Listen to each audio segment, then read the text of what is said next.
Tenemos, después de terminar el curso pasado, la posibilidad hoy de encontrarnos de nuevo. Vamos a intentar ver 4 cosas esta vez. Vamos a ver con cierta profundidad el capítulo 3 de la 4ª parte del Catecismo de la Iglesia Católica sobre la oración, sobre la vida de oración. Vamos a hablar un poco más profundamente de la vida contemplativa o la oración contemplativa, y vamos a adentrarnos en la vida de oración comunitaria y la vida de oración personal, y luego vamos a estudiar el modelo de toda oración, que es la oración que Jesús nos enseñó, el Padre Nuestro. Si alguno de ustedes trajo memoria USB, aquí tengo los libros con los que he diseñado el curso, pues aparte del Catecismo de la Iglesia Católica, también en formato digital. Tengo algunos acercamientos a la oración contemplativa, están las moradas, está la subida al Monte Carmelo, y está un libro de Garrigou Lagrange sobre las 3 etapas en la vida de oración. Los 3 libros no son teóricos, los 3 libros son guías prácticas para ir creciendo en la vida de oración. Entonces, si alguno trajo la memoria USB, pues yo podría grabarles la clase. Voy a intentar, la vez pasada les di solamente un break, voy a intentar aprovechar lo máximo posible el tiempo, pero no crean que es muy fácil hacer que todo eso quepa en la jornadita que tenemos ahora. Entonces, vamos a mirar, ya miramos todos los obstáculos y los problemas de la oración y cómo acercarnos a la oración, digamos, desde una perspectiva distinta a la que nosotros normalmente hacemos. Pero la oración no es una cosa aislada, la oración no se hace como muchas personas la realizan solamente cuando yo necesito algo, cuando me siento muy mal, o algunos todavía cuando se siente uno muy agradecido. Recuerden la frase con la que empezábamos, la frase de Santa Teresa: en la oración en la oración es en las buenas y en las malas, ¿no? Entonces, podemos decir que la oración está unida a la vida, y que por eso lo que cada cristiano debe tener es algo que llamamos nosotros vida de oración. En este mundo, las personas tienen una vida de trabajo, tienen una vida familiar, tienen una vida espiritual. Llamamos vida de oración a lo que constantemente la persona hace en su vida para después, en su propia oración, volverlo el contenido de su oración. La persona ora con todo lo que es. Por eso las personas que oran solamente en una necesidad o que oran solamente en un momento están orando mal. A veces las personas que se dejan llevar por la emoción, que recuerden que es uno de los obstáculos que tenemos nosotros en la oración, pues orarán solamente cuando alguna emoción viene, y se van a sentir solamente que están orando cuando están sintiendo algún tipo de emoción. Eso es lo más contraproducente del mundo. ¿Por qué? Porque una de las cosas fundamentales en la vida de oración es no dejar de orar nunca. Y eso está basado en lo que Jesús mismo le dijo a los apóstoles, que hay que orar siempre y sin desfallecer. Entonces, este capítulo 3 de la vida de oración está en el 26 o 27 del Catecismo.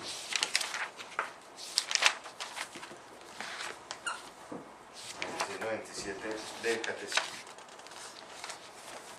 La vida de oración que todo cristiano debe tener, debe unir cada una de las cosas de su vida a la oración, y debe ser al mismo tiempo la posibilidad del hombre unirse con Dios y la posibilidad del Dios hacerse uno con el hombre en cada uno de los momentos de nuestra vida. ¿Cómo puede el hombre hacer su vida de oración, digámosle, más profunda? Entendiendo que no hay momentos sagrados y momentos profanos. No hay momentos sagrados y momentos profanos. La gente en general piensa, yo voy a la iglesia, que es el lugar sagrado, el lugar donde Dios está, y allá hago oración. La iglesia es para orar, la iglesia es para la misa, la iglesia es para cuando yo quiero estar con Dios. Cuando salgo de las puertas de la iglesia, ya el resto de mi vida es separado de ese ambiente. Y la realidad es que el hombre que ora es el hombre que vive, es el hombre que camina, es el hombre que trabaja, es el hombre que está en la familia, es el hombre que va a la escuela, es el hombre que es el hombre. Entonces, no hay una separación entre lo sagrado y lo profano, al contrario, lo sagrado y lo profano se unen en el hombre. Y por eso, cada cosa que el hombre hace puede ser llevada a la oración. Y de la oración sale la fuerza para realizar todo lo que el hombre hace. De alguna manera, todo lo que el hombre vive debe estar inmerso y unido en la oración.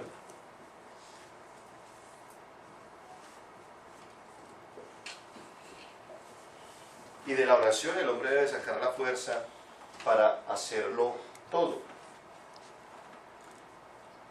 Esa realización de la unión de la vida entera del hombre en una sola realidad, que es la vida del hombre, hace que sea posible algo que San Gregorio Nacianceno decía, que uno debe estar siempre dispuesto a tener despierta, viva la memoria del corazón. Esa memoria del corazón es la capacidad que el hombre tiene después del encuentro con Dios, donde uno se une plenamente con el que lo hizo, después poder hacer vida lo que se ora.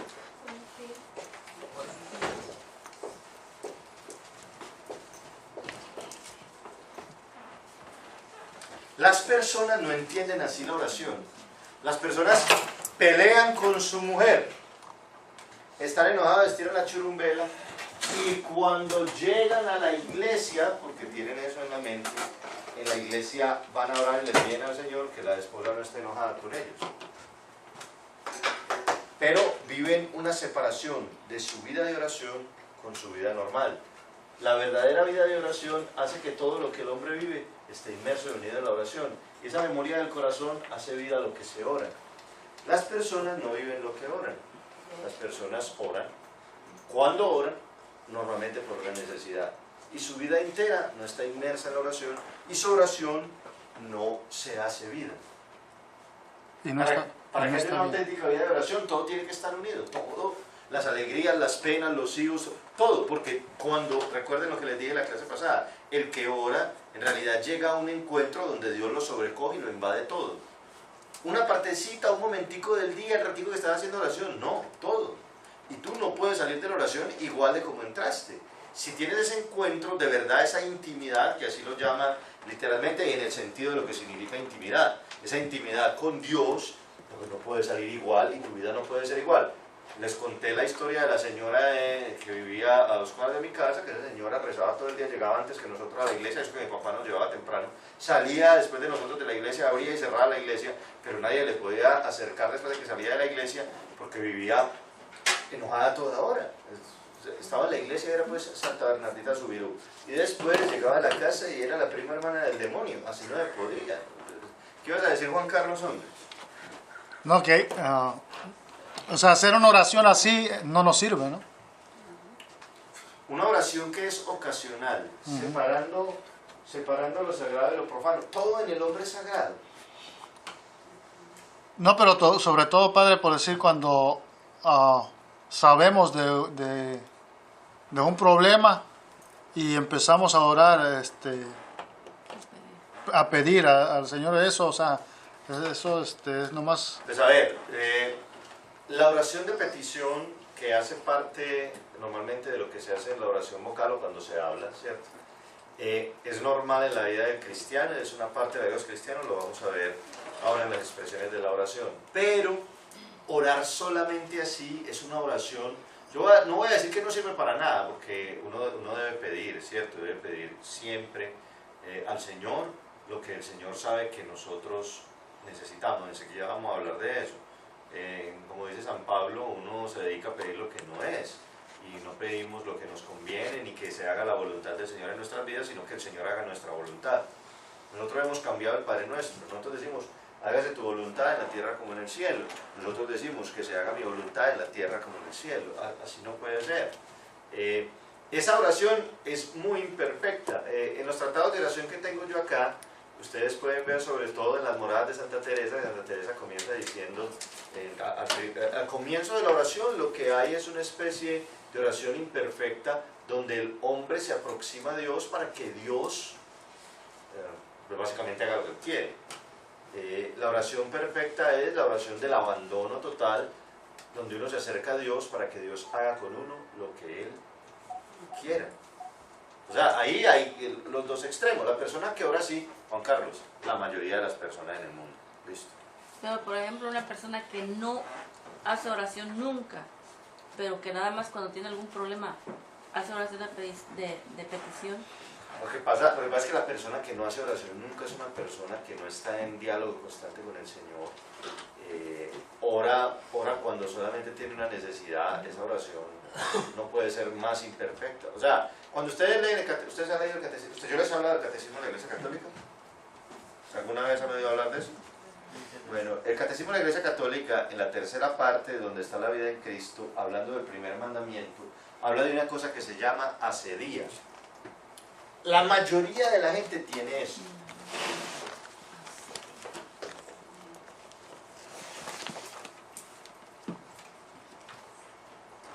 ¿Alguno de ustedes sabe qué es ascedía? Cuando yo les expliqué los mandamientos, les expliqué qué era ascedía. No saben porque solamente los extraterrestres como yo se acuerdan de esas cosas raras. No, es más rara que un perro verde. ¿Qué significa ascedía?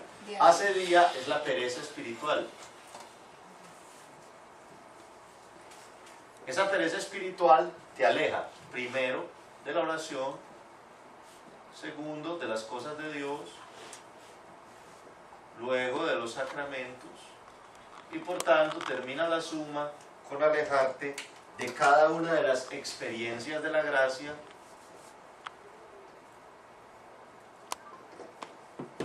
o de las formas que tenemos nosotros en nuestra fe de acercarnos a Dios y de llenarnos de Él. ¿Qué le pasa a esa persona que Juan Carlos pregunte lo que dice Manuela? Esa persona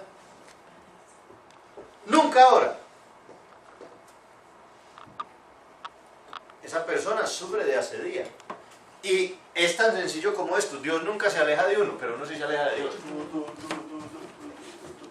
Y cuando yo estoy muy lejos de una persona, a menos de que haya un celular, pues las cosas, pero con Dios no hay celulares. Tengo que gritar mucho, hacer mucho esfuerzo para que el otro me oiga. Sobre todo porque el que me alejé fui yo. Y la oración es en realidad, para hablarlo en palabras de Santa Teresa, que es una de las doctoras de la Iglesia y maestra de oración de la Iglesia, es un trato de amor. Entonces, si yo, con el que yo amo a una persona y me alejo, y la persona me ama, y yo me alejo, y yo me alejo, y yo me alejo, ese vínculo de amor se hace lejano y se hace frío. Esas experiencias de oración no es que no sirvan, pero en realidad la persona no tiene una vida de oración. Entonces, es muy difícil. Para que estas cosas sucedan, se necesita que se viva dentro de los ritmos de oración típicos de la Iglesia. ¿Cómo ora una persona? Una persona ora como se ora en la Iglesia. Hay básicamente 3 puntos que nos sirven para seguir el ritmo de oración que la Iglesia nos pide. Está en esos ritmos y tiempos. Está desde luego el domingo. El domingo, el día del Señor, donde nosotros nos encontramos primero con la palabra y luego con la Eucaristía. Vamos a hablar de eso un poquito después. La Eucaristía se nos plantea, se nos entrega lo que el año litúrgico nos presenta para cada domingo. Está el año litúrgico. El año litúrgico con sus tiempos, ¿no? Adviento, Navidad, el tiempo ordinario, Cuaresma,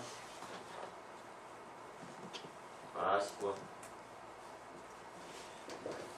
el tiempo ordinario, Navidad, Adviento, Cuaresma, Pascua. Ok, Pentecostés, el año litúrgico nos presenta en sus temas típicos y en lo que nos da los domingos un modelo de oración. Está la liturgia de las horas. Por favor, Raúl, ¿qué es esto? Está la liturgia de las horas. La liturgia de las horas nos presenta un ritmo diario. Ese ritmo diario es el oficio de lectura, laudes, tercia, sexta, nona, vísperas y completas. Si ustedes miran, estos ritmos y estos tiempos ayudan a que durante todo el año y cada momento del día uno pueda estar relacionándose con la oración. Sobre todo, la liturgia de las horas nos sirve para un ritmo diario de encuentro con el Señor. Se llama liturgia de las horas porque todo esto se hace en alguna hora del día. Los salmos dicen 7 veces en el día te alabo, Señor. 1, 2, 3, 4, 5, 6, 7. 7 veces en el día te alabo, Señor. Mi director espiritual tenía una frase. Cuando se deja la oración, es el principio del fin. Cuando usted deja de orar, todas las otras cosas se desbaratan. Ahora, oración, no yendo allá a pedir solamente cuando hay problemas. La vida de oración. Todo en el hombre es sagrado, porque todo en el hombre es susceptible de una presencia avasalladora de la gracia de Dios. Entonces, la persona que no ora es una persona que no está dejando espacio en su vida para la presencia de aquel que lo hizo. Y se nos olvida, como dice el catecismo, que nosotros no somos nada sin Él. Se los dije muchas veces en la última clase. Las personas dicen, es que tengo mucho trabajo, tengo mucho que hacer, es que los niños no me dejan, a mí me pueden dar las disculpas que quieran, pero hay que sacar, a mí me las pueden dar porque la gente a uno lo quiere embolatar. A mí me da mucha risa porque la gente se justifica con uno como si yo, pues, de alguna manera después le dijera a Dios, no, Dios, es que ella no ora, porque conmigo no me tiene que justificar. La oración no es una relación conmigo. La oración es una relación con Dios. Entonces van a decir al Padre, Padre, es que yo no tengo tiempo de hacer oración. El Padre, ¿qué les dirá? No sé. Yo personalmente le digo a la gente que si uno tiene tiempo para tantas cosas, para tantas que no son importantes, ¿cómo no va a tener tiempo para esto? Entonces, esa memoria del corazón es fundamental. Tener ese encuentro que constantemente el Señor nos permite, y ese encuentro vaya enriqueciendo la vida del que ora. Si ustedes empiezan a orar todos los días, si ustedes empiezan a buscar un espacio para encontrarse con Él, para que Él los llene, para que Él los transforme, para que Él los cambie, abiertos totalmente, abandonados totalmente a su amor y a su voluntad, yo les aseguro que la forma como ustedes viven va a ser distinta. La forma como ustedes viven va a ser diferente.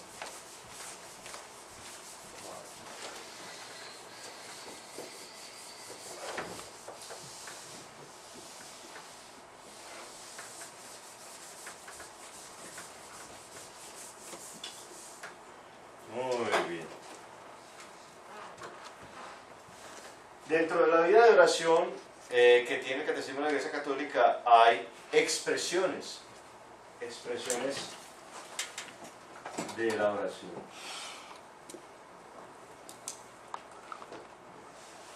¿Cuáles son esas expresiones? La primera es la oración vocal.